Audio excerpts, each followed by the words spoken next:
我勸你千祈唔好去源頭工廠買翡翠手鐲啦。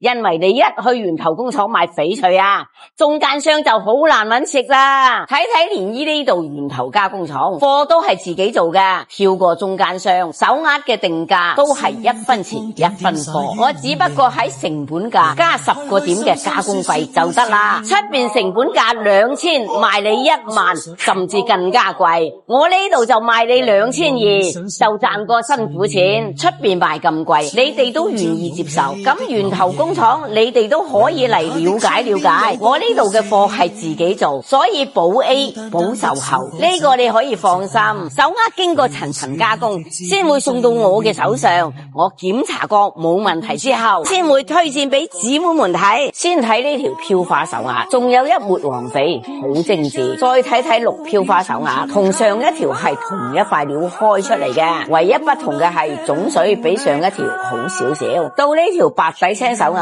總水膠膠潤潤，手鐲整體好厚壯。仲有呢條情底手鐲，總水膠膠潤潤。最後一條白月光手鐲，總水冰冰膠膠，好似一輪明月咁。